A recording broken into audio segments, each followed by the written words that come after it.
Hi everyone, welcome to Toxiscandia, Stories of a Toxicologist living in Scandinavia. My name is Sveta. Phytoestrogens, what is that? This is actually related to one of the hottest topics in toxicology, endocrine disrupting chemicals that actually can affect our body. This is a candidate for this endocrine disrupting substance. So in this video, we are going to talk about phytoestrogens in general, what are they and where we can find them, and finally answer the question, are they really hazardous, are they dangerous for us, or maybe they are even protective in some cases. So let's begin, and if you're interested in this topic, please continue watching this video.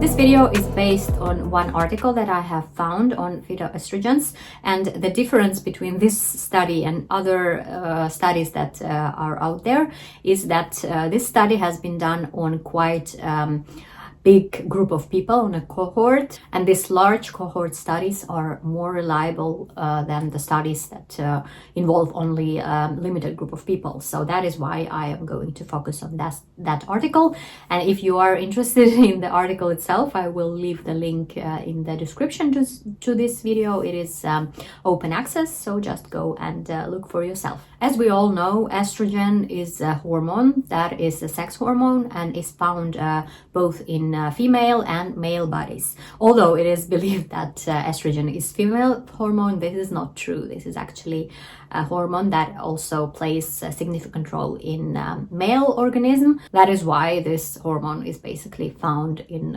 all of us humans, and not only humans, of course, mammals and some other animals, maybe, I'm not sure about that. But anyways, there has been some talk about phytoestrogens related to so-called hormone-dependent cancers that are developing in our bodies under the influence of some hormones, at least as one of the factors. And although there has been this discussion, there is no direct established link so far between estrogens and phytoestrogens, as they are the part of this group, and hormone-dependent cancers. There are only associations, and there are positive and negative associations, both. For example, for breast cancer, there are more positive associations, meaning that estrogens are prone to increase the risk of breast cancer, and for colon cancer, it's other way around. There are more negative associations. So the more estrogens or phytoestrogens we get, then the smaller the risk of colon cancer, if we speak in general. And there is no clear mechanism, so that is why we cannot actually establish this direct link and can only talk about associations. If we look at epidemiological studies on the populations that eat more phytoestrogens, such as soybeans, they contain phytoestrogens. There we can see that these populations in general have lower risk of hormone-dependent cancer. But of course, this is epidemiology, so there are a lot of factors, and we cannot actually research anything without all these confounding factors that come in our way. And if we are talking about Western diet, on the contrary to these soybean eating populations, there we see contradicting results. So we are not really sure whether there are phytoestrogens in this diet, how much is there, and how is it affecting our bodies. And when we talk about phytoestrogens, maybe you think about soybeans, first of all. Of course, this is a source of phytoestrogens, but only one type, which is called equol. And this is a group of isoflavones, and there are also other isoflavones in soybeans. And there are also other phytoestrogens, actually, that might be even more relevant for people who are not eating soybeans on a regular basis, for example. There are lignans that are found in whole grains, in fruits, in vegetables, in nuts, in seeds, even in some types of tea. So that's basically relevant for all of us. And if we take Linseeds, for example, there we can find this phytoestrogens with a horrible name. I will try to pronounce it. It's secoisolariceresinol, this one. And I'm not gonna say this name again in this video. Lignans are found in a lot of types of foods, but there are also enterolignans. What are those? Those are actually a product of interaction of plant ingredients, lignans, and a gut microbiota. This may be in our own bodies, in human organism, or in animal organism. If we are talking about animal products, cow milk, for example, it contains enterolactone, which is phytoestrogen, but it has component of this gut microbiota influence, and that is why it's called enterolactone. For a long time, it was actually quite hard to find out how much phytoestrogens are out there in different foods. Thankfully, now we have this database. Also, thanks to this study that I mentioned, database of different foods and phytoestrogen content on all these foods. And this is mainly based on this European prospective investigation into cancer and nutrition Norfolk study, which is also called EPIC Norfolk, where they had this cohort study, so a big study of a large group of people, over 30,000 people participated, and they were recruited between 1993 and 1997. And there were males and females from 40 to 79 years old. And when they were recruited, they first filled out a questionnaire which asked about general information, different biological, physical things, and also had questions about their diet, their food that they eat on a regular basis. And it actually asked about foods that they ate during the last 7 days, so during the normal week. And they also had some measurements such as weight, height, other types of measurements, and blood tests, also hormone blood tests. And then they were observed for quite many years, from 1993 to 2006, and there were some incidents of breast, colon, and prostate cancers. I will tell you the numbers. Out of those 30,000 people, there were 244 breast cancers, 221 colon cancers, and 204 prostate cancers. And after the diagnosis has been established, they were also observed for 9 more years. Another huge part of this study is testing over 500 foods for different phytoestrogens, actually 12 different phytoestrogens. So they actually established the amount of phytoestrogens found in different types of food, so they could make some conclusions. And let's go to the results. This is the most interesting part. And the results were actually not that shocking. There were no direct established links or very strong associations between phytoestrogens and hormone-dependent cancers, as we know that there is no direct link so far. But let's take a look one by one with types of cancer. So we will start with breast cancer, and there was no association whatsoever between phytoestrogen intake and risk of breast cancer development. So the same incidence of breast cancer was in a group that consumed a lot of phytoestrogens, and a so-called control group that consumed very little amount of phytoestrogens in their daily life. But an interesting observation, not related to phytoestrogens, but to the risk of breast cancer in general. The risk was dependent on amount of calories and fats that people usually eat. So the more calories and fats people consumed on a daily basis, the higher risk of breast cancer development they had in the end. And also it's worth mentioning that over 80% of these women who got breast cancer during this study were already in menopause, and around 65% of women have breastfed at least once during their lives. This is just some information to give you some background. And let's go to the next type of cancer. It's colon cancer.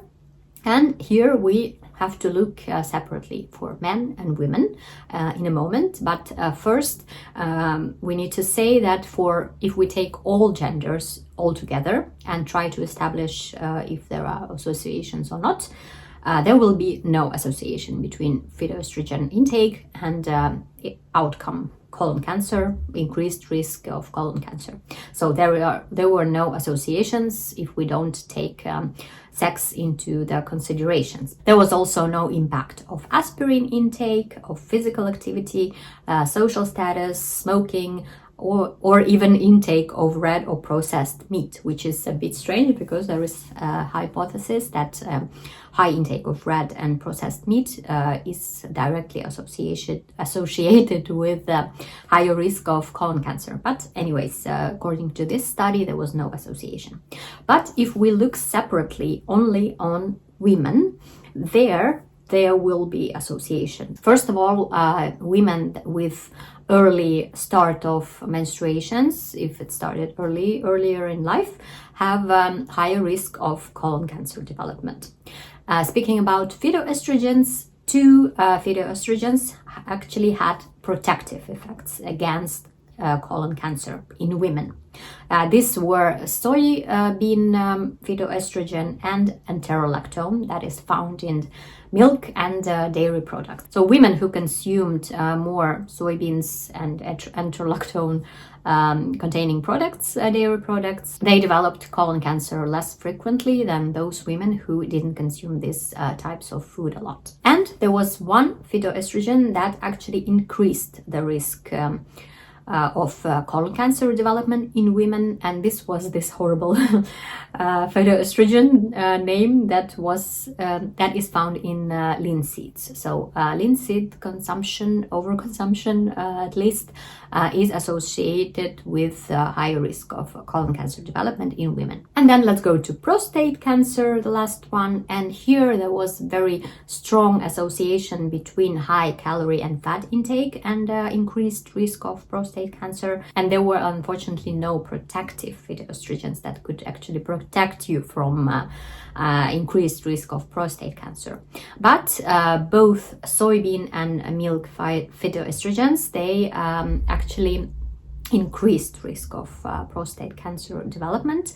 So both foods with soy and with dairy products would increase risk of prostate cancer, unfortunately, according to this study. And physical activity, social status, and genetic predisposition actually played no role here whatsoever. There was no link. There are, of course, limitations to this study, and among those is the most serious limitation, as I would say. It is related to sensitive windows of development. This is a term from toxicology and related sciences. So there are certain periods of life, usually fetal development and early years of life are meant there.